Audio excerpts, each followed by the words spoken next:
हरे कृष्णा। जगत गुरु श्री प्रभुपाद महाराज की जय। आज शुरुआत करते हैं भगवद गीता के दूसरे अध्याय पे 12वें श्लोक पे। आप सभी का आज के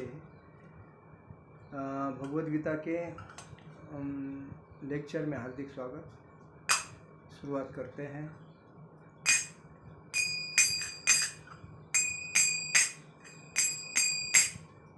जय राधा माधव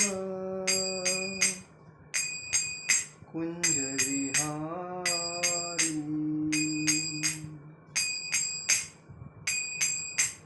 जय राधा माधव कुंज विहारी।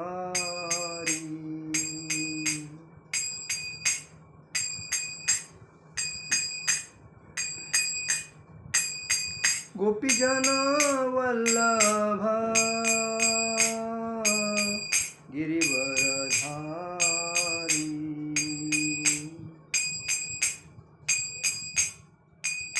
गोपीजन वल्लभ गिरिवरधारी।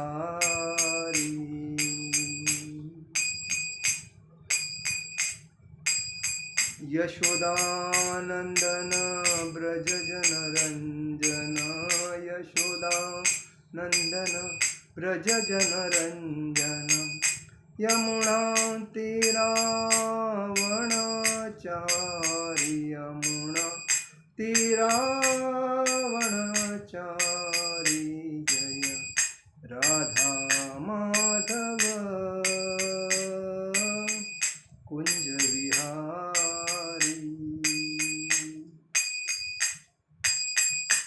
जय राधा माधव कुंज विहारी। हरे कृष्णा कृष्ण कृष्ण हरे हरे, हरे राम राम राम हरे हरे। हरे कृष्णा कृष्ण कृष्ण हरे हरे, हरे राम राम राम हरे हरे। हरे कृष्णा कृष्ण कृष्ण हरे हरे, हरे राम राम राम हरे हरे।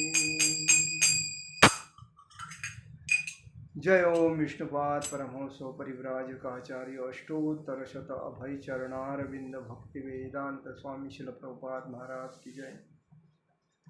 जय ओम विष्णुपाद परमहंस परिव्राजकाचार्य अष्टोत्तर शत श्री भक्ति सिद्धांत सरस्वती ठाकुर शिल प्रभुपाद महाराज की जय। जय ओम विष्णुपाद परमहंस परिव्राजकाचार्य अष्टोत्तर शत श्री गौर किशोर जी बाबा जी महाराज की जय। जय ओम विष्णुपाद परमहंस परिव्राजकाचार्य अष्टोत्तर शत श्रीला भक्ति विनोद ठाकुर शिल प्रभुपाद महाराज की जय। जय ओम विष्णुपाद परमहंस परिव्राजकाचार्य अष्टोत्तर शत श्रीला साक्षात वैराग्य मूर्ति जगन्नाथ जी बाबा जी महाराज की जय। श्री रूप सनातन भट्ट रघुनाथ श्री जीव गोपाल भट्ट दास रघुनाथ गोस्वामी प्रभुपाद महाराज की जय। अनंत कोटि वैष्णव वृंद की जय। नामाचार्य श्री हरिदास ठाकुर की जय। प्रेम से कहो श्री कृष्ण चैतन्य प्रभु नित्यानंद श्री अद्वैत गदाधर शिवासादि गौर भक्त वृंद की जय। श्री श्री राधा कृष्ण गोप गोपीनाथ श्याम कुंड राधा कुंड गिरि गोवर्धन की जय। वृंदावन धाम की जय। नवदीप मायापुर धाम की जय। द्वारका धाम की जय। जगन्नाथपुरी धाम की जय। अयोध्या धाम की जय। बद्रीनाथ धाम की जय। रामेश्वरम धाम की जय। गंगा माई की जय। यमुना माई की जय। तुलसी महारानी की जय। भक्ति देवी की जय। हरिनाम समूह संकीर्तन की जय। समवेद भक्त वृंद की जय, समवेद भक्त वृंद की जय, समवेद भक्त वृंद की जय। श्री गुरु गौरांग की जय। All glories to assembled devotees, all glories to assembled devotees, all glories to assembled devotees. Shri Guru Gauranga की जय। निताय गौर प्रेमानंदे हरि हरि बोल। ओम अज्ञानतिमिरान्धस्य ज्ञानाञ्जनशलाकयां चक्षुरुन्मीलितेन तस्मै श्रीगुरुवे नमः। श्रीचैतन्यमनोभीष्टं स्थापितं येन भूतले स्वयं रूपकदा मह्यं ददाति स्वपदान्तिकं। वन्देऽहं श्रीगुरु श्रीयुतपदकमलं श्रीगुरुवैष्णवांच श्रीरूपं साग्रजातं सहगण रघुनाथामतं तं सजीवं साद्वैतं सावधूतं परिजनसहितं कृष्णचैतन्यदेवं श्री राधा कृष्ण पादान सहगण ललिता श्री विशाखान्वितांच। हे कृष्ण करुणा सिंधु दीनबंधु जगतपते गोपेश गोपिका कांत राधा कांत नमोस्तुते। तप्त कांचन गौरांगी राधे वृंदावनेश्वरी विश्वानुसुते देवी प्रणमामि हरिप्रिये। वाञ्छाकल्पतरुभ्यश्च कृपा सिन्धुवे भवतः पतितानां पावनेभ्यो वैष्णवेभ्यो नमो नमः। नमो ब्राह्मणदेवाय गो ब्राह्मणहिताय जगद्हिताय कृष्णाय गोविन्दाय नमो नमः। गुरुवे गौरचन्द्राय राधिकाय तदालये कृष्णाय कृष्णभक्ताय तद्भक्ताय नमो नमः। ओम नमो भगवते वासुदेवाय, ओम नमो भगवते वासुदेवाय, ओम नमो भगवते वासुदेवाय। श्री गौर निताय, श्री कृष्ण बलराम, श्री ललिता विशाखा राधा श्याम सुंदर, श्री जगन्नाथ सुभद्रा बलदेव जी भगवान की जय। आप सभी का आज के भगवद गीता के लेक्चर में हार्दिक स्वागत। आज शुरुआत करेंगे हम लोग दूसरे अध्याय में 12वें श्लोक पे। पिछले अध्याय में हमने ये सुना था कि जब भी आदमी शरीर छोड़ता है तो वो शरीर बदलता है। और शरीर बदलता है क्यों? क्योंकि उसका शरीर एकदम लवचिक हो जाता है, मतलब रुद्ध होता है। जैसा कि हम फटे कपड़े बदलते हैं और नए कपड़े यूज़ करते हैं, वैसा ही शरीर वो झिरता है। झिरने के बाद वो आत्मा शरीर बदलता है। वैसा तो आत्मा हमेशा शरीर ही बदलता है उसमें, लेकिन शरीर जो है ये नाशवंत है और आत्मा नाशवंत नहीं है। और यही बात है। तो हमें आगे जाके आज हम लोग 12वें श्लोक पे देखते हैं। नत्वेवाहं जातु नासं नत्वने में जनाधिपः न चैवेन भविष्याम सर्वे वयमतः परम। नत्वेवाहं जातु नासनं त्वने में जनाधिपः न चैवेन भविष्याम सर्ववयमतः परम।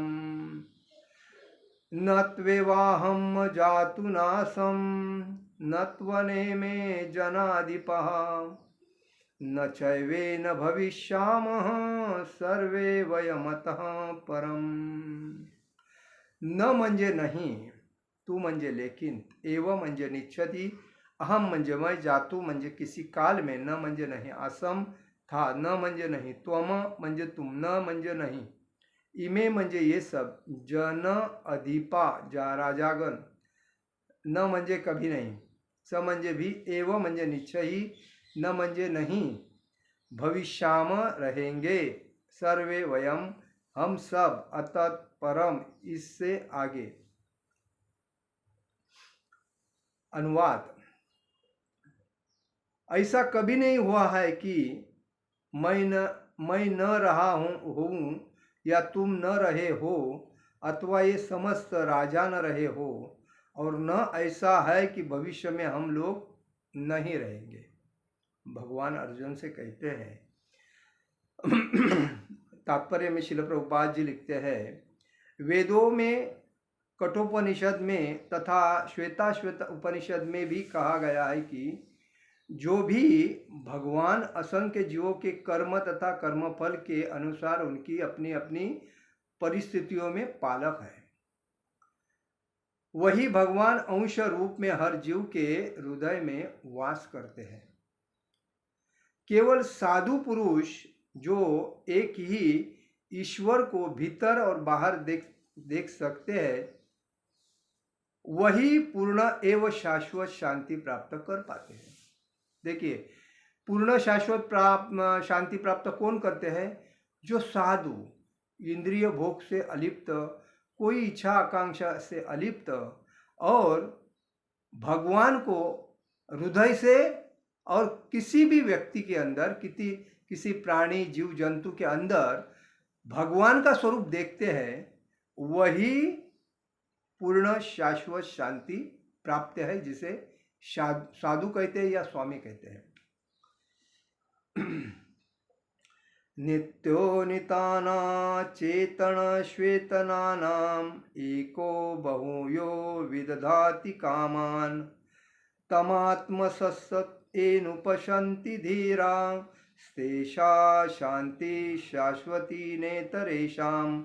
यह कठोपनिषद में दूसरे स्कंद में दूसरे अध्याय में 13वें श्लोक में यह कहा गया है कि जो वैदिक ज्ञान अर्जुन को प्रदान किया गया है, वही विश्व के उन समस्त पुरुषों को प्रदान किया जाता है जो विद्वान होने का दावा करते हैं, किंतु जिनकी ज्ञान राशि न्यून है, नवीन है। भगवान यह स्पष्ट करते हैं कि वे स्वयं अर्जुन तथा युद्ध भूमि में एकत्र सारे राजा शाश्वत प्राणी हैं और इन जीवों को बद्ध तथा मुक्त अवस्थाओं में भगवान ही एकमात्र उनके पालक है।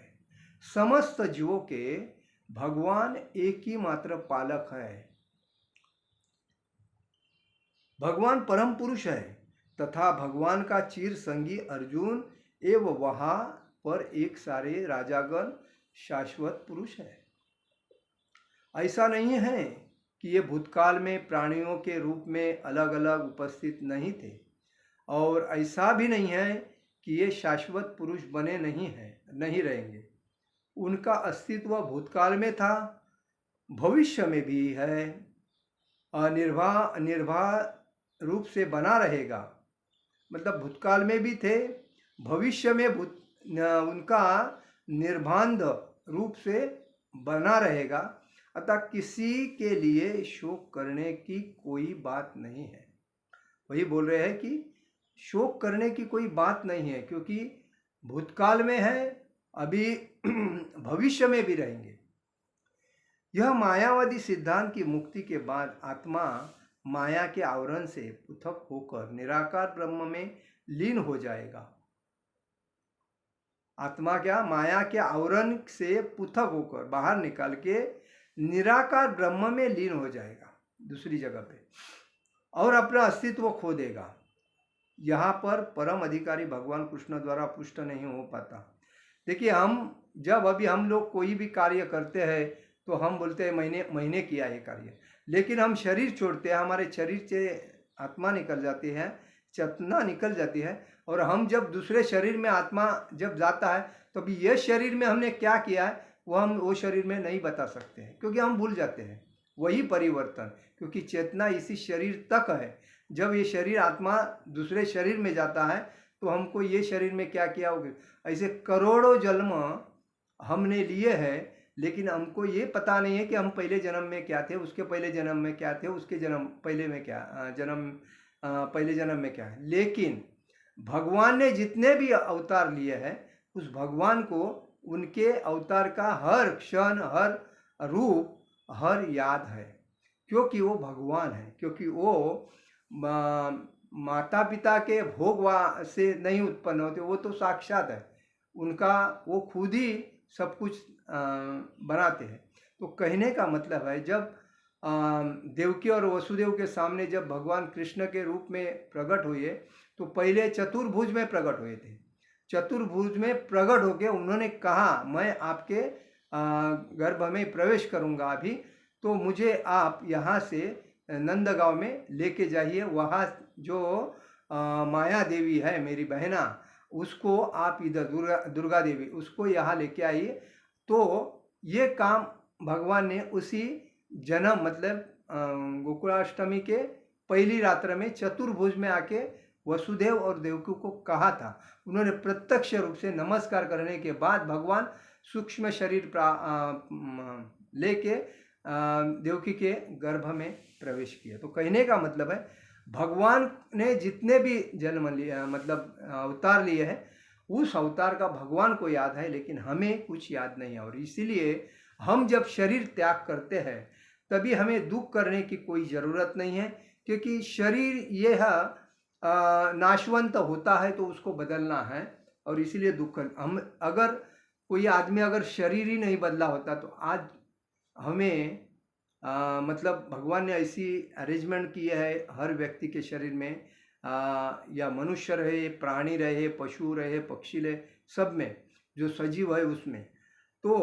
वो जब शरीर छोड़ता है, मरता है, तो उसको अगर घर में भी रहेगा तो भी उसके शरीर में ऑटोमेटिक बदबू मारने को शुरुआत होती है। अभी देखो कोई वृद्ध व्यक्ति घर में रहता है और उसको देखभाल करने के लिए कोई नहीं रहता है, तो अचानक उसका शरीर जाने के बाद उसका शरीर पूर्णतः मांस नीचे गिरता है और हड्डी रहती है, और उस मांस से पूरे रूम से बाहर हवा उसका बांस फैलाती है, और किसी को मालूम पड़ता है इधर कुछ गलत हुआ है, इधर कुछ गलत हुआ है, और सूंघ के जब उस व्यक्ति उस तक जाता है तो मालूम पड़ता है इसने शरीर छोड़ा, इसका शरीर सड़ गया। तो ये बात है। तो भगवान ने ये सिस्टम बनाए। अगर व्यक्ति ने शरीर ही नहीं छोड़ा होता तो इस दुनिया में इतनी पब्लिक हो जाती कि उसका कोई मायना, और कौन किसको नहीं पूछता।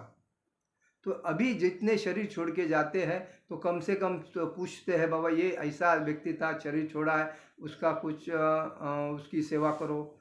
ये मतलब पितृपक्ष में उनको भोग अपर वगैरह करते हैं, उनके नाम से किसी को दान धर्म करते हैं। अदरवाइज मतलब कोई शरीर नहीं छोड़ता तो सब अपने अपने में बने रहते थे और मालूम ही नहीं पड़ता था कौन मरा है कौन नहीं मरा है। इसलिए भगवान ने सृष्टि बनाने के टाइम पे जन्म, मृत्यु, जरा, व्याधि ये सब चारों चीज़ एक व्यक्ति में डाल दी है। क्योंकि जन्म हुआ है तो जरा होएगा, जीजेगा, व्याधि तकलीफ तो होएगा, उसके बाद मृत्यु, जन्म हुआ उसका मृत्यु होना चाहिए, और मृत्यु से बचना है तो भगवान कृष्ण की भक्ति करके भागवत धाम जाना जरूरी है, तो वापिस जन्म, मृत्यु, जरा, व्याधि के चक्कर से मुक्त हो जाएगा। ये सिद्धांत भगवान ने दिया है हर व्यक्ति को। क्यों? क्योंकि आपको मनुष्य जीवन मिला है। क्यों मिला है? क्योंकि पूर्व पुण्य की वजह से। कितने लोग मनुष्य जीवन पाने के लिए लाइन में खड़े हैं, लेकिन हमको मिलने के बाद हम भोग के लिए और इन शुल्लक आनंद के लिए दिन रात मेहनत करते हैं। अभी लोग क्या करते हैं? पद, प्रतिष्ठा, प्रसिद्धि और पैसा, ये चार चीज में, और सुंदर स्त्री, ये पांच चीज में लोग अपना जीवन व्यस्त करते हैं और बोलते हैं टाइम नहीं। और ये सब मिलने के बाद भी आदमी के पास टाइम नहीं बोलते हैं, तो ये उसका पतन होने का कारण है, नरक में जाने का सिद्धांत है। और इसीलिए आदमी जो ज्ञानी आदमी है ये चारों पांचों चीज़ों से लंबा रहता है, खाली भगवान के भक्ति में दृढ़ रहेगा। इसीलिए कहा गया है जो व्यक्ति पूर्ण शाश्वत शांति प्राप्त कौन करता है? जो साधु है, जिसको किसी मतलब भगवान को, इधर क्या बोला है? जो साधु पुरुष है, जो ईश्वर को भीतर मतलब अंदर से और बाहर भी देख सकते हैं, वही शाश्वत शांति जीवन में प्राप्त कर सकते हैं। ये बात है। तो इसमें कहा गया है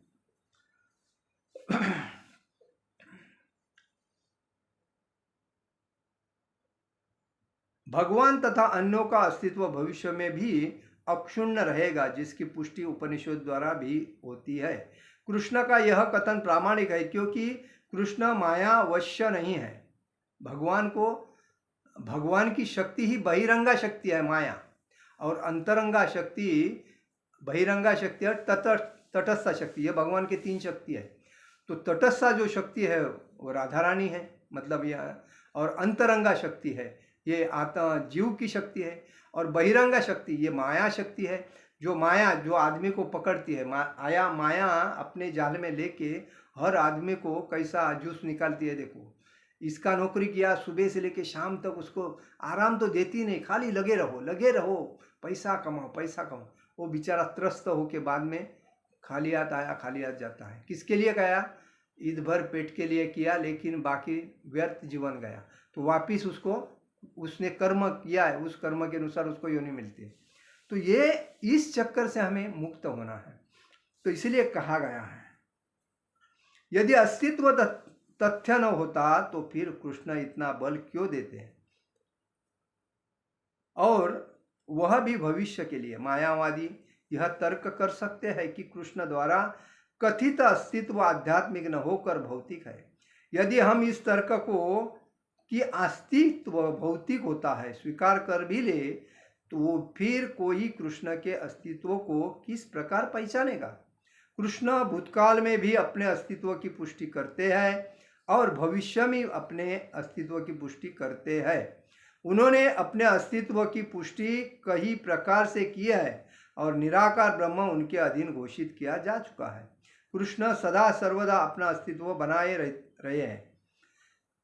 यदि उन्हें सामान्य चेतना वाले सामान्य व्यक्ति के रूप में माना जाता है, तो प्रामाणिक शास्त्र के रूप में उनकी भगवद गीता की कोई महत्ता नहीं होगी। एक सामान्य व्यक्ति मनुष्यों के 4 अवगुणों के कारण श्रवण करने योग्य शिक्षा देने में असमर्थ रहता है। गीता ऐसे साहित्य से ऊपर है, क्योंकि कोई भी संसारी ग्रंथ गीता की तुलना नहीं कर सकता। श्री कृष्ण को सामान्य व्यक्ति मान लेने पर गीता की सारी महानता जाती रहती है। मायावादियों का तर्क है कि इस श्लोक में वर्णित द्वैत लौकिक है और शरीर के लिए प्रयुक्त हुआ है, किंतु इसके पहले वाले श्लोक में ऐसी देहात्म बुद्धि की निंदा की गई है। एक बार जीवों की देहांत बुद्धि की निंदा करने के बाद यह कैसे संभव है कि कृष्ण पुनः शरीर पर उसी व्यक्त को दोहराते हैं? अतः यह अस्तित्व आध्यात्मिक आधार पर स्थापित है और इसकी पुष्टि रामानुजाचार्य तथा अन्य आचार्यों ने भी की है। गीता में कई स्थलों पर इसका उल्लेख है कि यह आध्यात्मिक अस्तित्व केवल भगवत भक्तों द्वारा ज्ञेय है। जो लोग भगवान कृष्ण का विरोध करते हैं उनकी इस महान साहित्य तक पहुँच नहीं हो पाती। अभक्तों द्वारा गीता के उपदेशों को समझने का प्रयास मधुमक्खी द्वारा मधुपात्र चाटने के सदृश है। पात्र को खोले बिना मधु को नहीं चखा जा सकता। इसी प्रकार भगवत गीता के रहस्यवाद को केवल भक्त ही समझ सकते हैं। देखिए, इस संसार में भगवान श्री कृष्ण को लोग एक सामान्य व्यक्ति मानते हैं। अरे तो छलिया है, वो स्त्रियों के कपड़े चुराता था, स्त्रियों को विवस्त्र देखता था, पेड़ के ऊपर रह के, ऐसा उनकी मतलब निंदा करते थे। लेकिन ये निंदा करने वाले कौन होते हैं?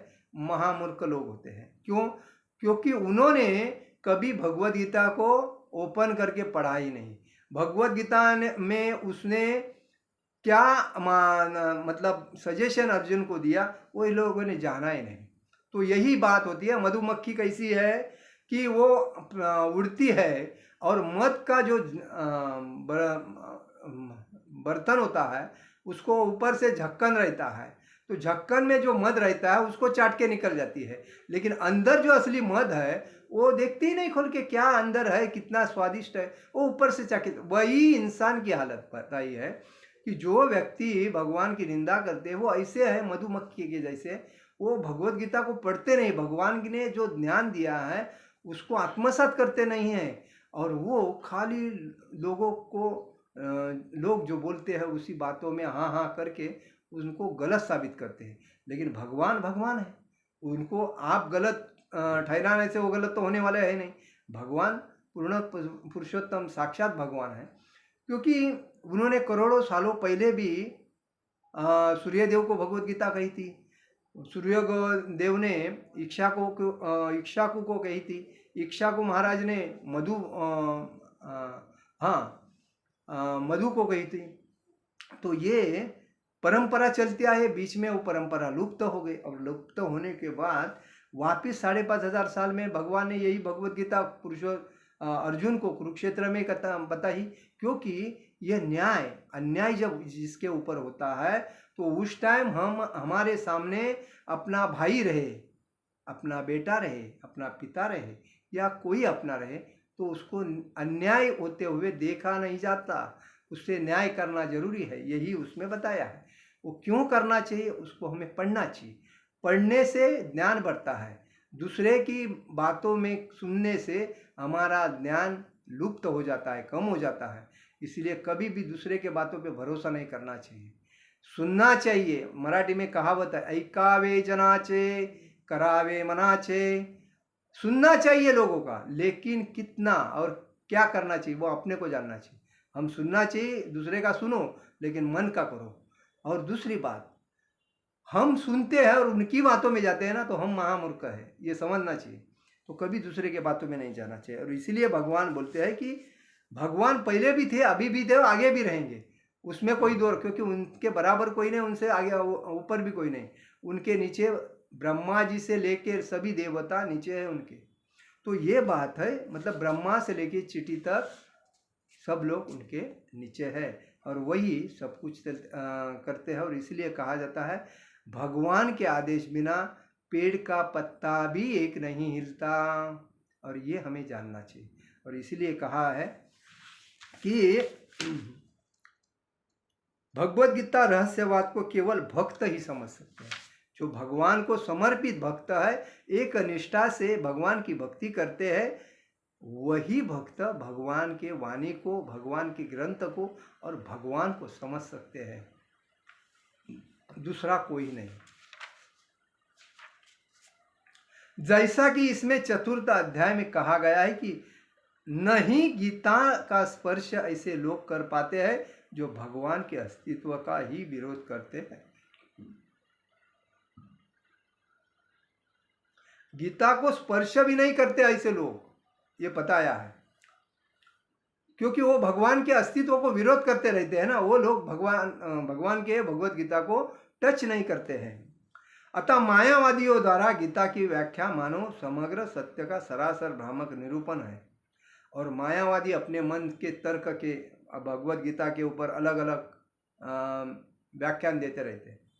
भगवान चैतन्य ने मायावादियों द्वारा की गई गीता की व्याख्याओं को पढ़ने का निषेध किया है। इसलिए चैतन्य महाप्रभु 550 साल पहले मायापुर में नवद्वीप में प्रकट हुए, उन्होंने जो मायावादी जो भगवत गीता का जो प्रचार कर रहे थे उसका निषेध कर दिया उन्होंने, और चेतावनी दी कि जो कोई ऐसे मायावादी दर्शन को ग्रहण करता है वह गीता के वास्तविक रहस्य को समझ पाने में असमर्थ है। और जो मायावादी लोगों को सपोर्ट करता है, उनका सुनता है और उनके बातों में आके गीता को अयोग्य ठहराता है, वो वास्तविक गीता का जो रहस्य है, जो ज्ञान है, उसको समझने में असमर्थ है। यदि अस्तित्व का अभिप्राय अनुभव गम्य ब्रह्मांड से भी है तो भगवान द्वारा उपदेश देने की कोई आवश्यकता नहीं थी। यदि अस्तित्व का अभिप्राय अनुभव गम्य ब्रह्मांड से है, अगर ब्रह्मांड में इसका अस्तित्व होता तो भगवान द्वारा उपदेश देने की कोई आवश्यकता ही नहीं। लेकिन आत्मा तथा परमात्मा का द्वैत शाश्वत तथ्य है और इसकी पुष्टि वेदों द्वारा होती है, जैसा कि ऊपर कहा जा चुका है। और ये भगवान आत्मा हमारे शरीर में आत्मा है, परमात्मा का जो अंश स्वरूप आत्मा हर जीव के शरीर में अंश रूप में वास्तविक है, उसको आत्मा कहते हैं। और परमात्मा पूर्ण सृष्टि को का जो दाता है वो परमात्मा है। परमात्मा और आत्मा में यही फर्क है। तो हम आत्मा साक्षात्कार जब हमें प्रकट मिलता होता है तभी हमें परमात्मा का और पूरा ज्ञान की अनुभूति होती है। तो हमें एकनिष्ठता से भक्ति करनी चाहिए, और एकनिष्ठता से भक्ति करने से ही हमें आत्मा साक्षात्कार है। हमें शरीर क्यों मिला है? हमें शरीर इसीलिए मिला है कि हम भगवान के भक्ति को समझ सके। भक्ति में दृढ़ हो सके, और भक्ति में दृढ़ होके भगवान के धाम जाने के लिए हमें भक्ति मिला। लेकिन हम भक्ति करने के लिए हम देखते नहीं, और हम क्या करते हैं कि अपने जीवन की जो क्षुल्लक एंजॉयमेंट है उसी में हमारा जीवन व्यर्थ गवाते हैं, और इसीलिए हम दुख भोगते। तो कहने का मतलब है, भगवान ने अर्जुन को जो गीता कही, ये क्यों कही? क्योंकि अर्जुन के ऊपर अन्याय हुआ था, द्रौपदी का जो वस्त्रहरण हुआ था, और उस वस्त्रहरण में वो भीष्म पिता, द्रोणाचार्य और उनके संबंधी भाई वगैरह सब शांत थे, कोई बोल नहीं रहा था। अब ये अन्याय जब उनके हुआ तो उसके लिए वह न्याय देने के लिए भगवान ने अर्जुन को माया से बाहर निकाल के उनको भगवत गीता सुनाई है और उनको युद्ध करने के लिए लगाया। इसमें कहा गया है, देखिए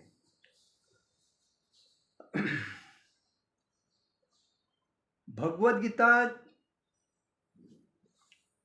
वे अर्जुन से कहते हैं कि मैं तुम्हें यह परम रहस्य इसलिए प्रदान कर रहा हूं क्योंकि तुम मेरे भक्त तथा मित्र हो। इसका तात्पर्य यह है कि भगवत गीता ऐसा ग्रंथ है जो विशेष रूप से भगवत भक्त के लिए ही है।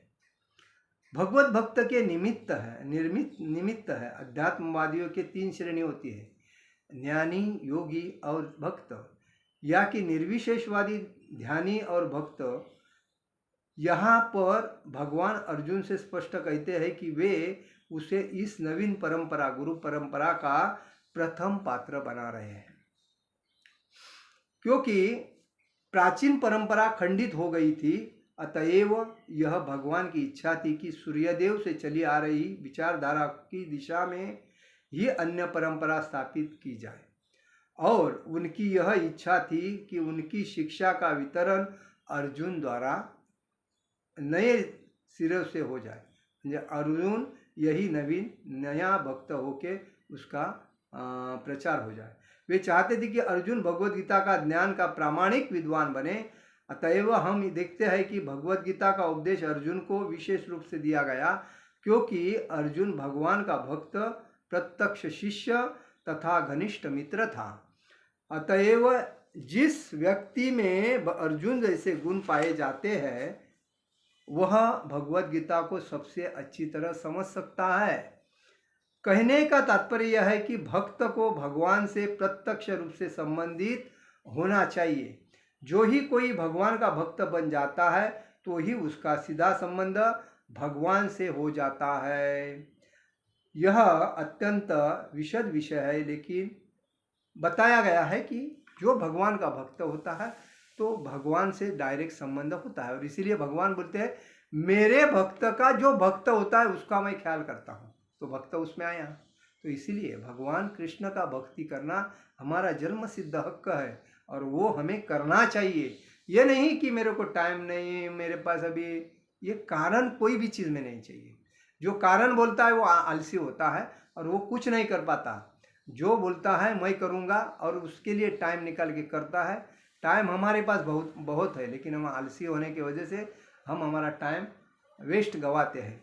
जैसा कि सुबह हम जल्दी उठते हैं, 3 बजे उठ के अगर हम हमारा कार्यक्रम चालू करेंगे तो 3 बजे से ब्रह्म मुहूर्त होता है, 3, 4, 5, 6, 3 घंटा ब्रह्म मुहूर्त होने के बाद अंदर हमारी भक्ति आराम से हो सकती है, जो कि भगवान के बाद, क्योंकि भगवान से बात भी कर सकते हैं। दूसरी बात, हम बाकी जो हमारा जॉब का, बिजनेस का जो टाइमिंग है वो 10 बजे का, 9 बजे के बाद चालू होता है। उसके पहले 3, 4, 5, 6, 7, 8, 9, 7 घंटा हमारे पास टाइम होता है। तो क्या करते हैं हम लोग? अगर हम आलसी है तो रात को लेट सोते हैं और सुबह लेट उठते हैं, तो हमारा दुख का कारण हम है ना, क्योंकि हम लेट सोते हैं, लेट उठते हैं। तो लेट सोना और लेट उठना यही दुख का कारण समझो, और जल्दी सोना और जल्दी उठना ये सुख का कारण समझो, तभी जीवन में प्रगति होगी। और जब आप हर जगह पे हरे कृष्णा कृष्ण कृष्ण हरे हरे, हरे राम राम राम हरे हरे मंत्र बोलते चलोगे, उसके बाद देखो आपके जीवन में कितना परिवर्तन होता है। दूसरी बात, आज दिवाली अभी कल से चालू जो हो गई है, आप लोगों को सभी को दिवाली की हार्दिक हार्दिक शुभेच्छा। आपके जीवन में सुख शांति समृद्धि ऐश्वर्य नांदो और आपके मन की इच्छा तृप्त हो। और दूसरी बात, आपको सद्बुद्धि हो कि आप भगवान के भक्त बनो और हरे कृष्ण महामंत्र का डेली जप करते करते आपका जीवन सुखी समाधानी समृद्ध हो। हरे कृष्णा। जगत गुरु शिल प्रभुपाद महाराज की जय। परम पूज्य लोकनाथ स्वामी महाराज की जय। निताय गौर प्रेमानंदे। हरि हरि बोल।